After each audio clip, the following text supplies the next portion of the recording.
আসসালামু আলাইকুম। আলহামদুলিল্লাহ, আমরা ২টা মুরগির খোপ কিনে আনছি।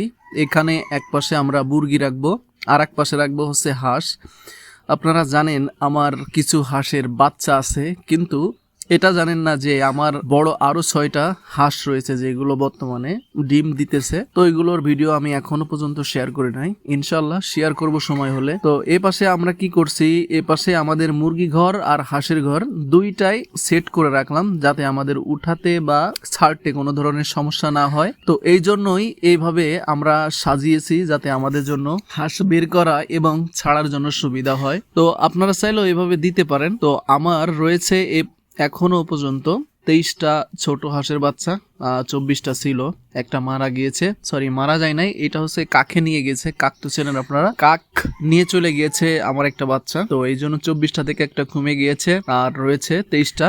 আর মুরগির বাচ্চা কিনেছি আমি হচ্ছে 7টি। তো এখনো পর্যন্ত ওইগুলো আমি আনি নাই, আনবো। আর এ পাশে হচ্ছে চীনা হাঁস বসাইছিলাম, আপনাদের একটা ভিডিও আমি দিয়েছিলাম যে ডিম, চীনা হাঁসের ডিম কিভাবে বসাতে হয় এই সম্পর্কে আমি একটা ভিডিও আপনাদের দিয়েছিলাম। তো সেটা বসানো হয়েছে 10টা, অন্য মুরগিতে দিয়ে বসানো হয়েছে।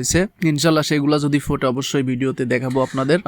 এই মোটামুটি আমাদের এই সেটআপটা এখানে করেছি। এক পাশে আমরা মুরগি ঘর দিয়েছি, আর এক পাশে হাঁসের ঘর, আর তার পাশে যে জায়গাটা দেখতে পাচ্ছেন সেই জায়গাটা হলো আমরা এখানে আমার একটা গরু আছে, গরু রাখবো, আর আমার আম্মুর একটা গরু আছে, সেই গরুটা রাখা হবে। মোটমাট এখানে 2টা গরু রাখা হবে। তার পাশেই রাখা হবে হচ্ছে 3টা ছাগল। আমার একটা খাসি ছাগল রয়েছে এবং 2টা হাইলন, দুইটাই বর্তমানে প্রেগনেন্ট অবস্থায় আছে। ইনশাল্লাহ দোয়া করবেন যাতে দুইটার কোনো প্রকারের কোনো সমস্যা না হয়। তো আমার মোটমাট 3টাই এখনো ছাগল আছে। তো আমি চিন্তা ভাবনা করতেছি একটা গরু আরো কিনবো। তো ওইটা বিষয় নিয়ে এখনো কথা হচ্ছে আমার, দেখা যাক ওইটা যদি কিনতে পারি তো আপনাদের সাথে শেয়ার করব। তো সবাই ভালো থাকবেন, আসসালামু আলাইকুম।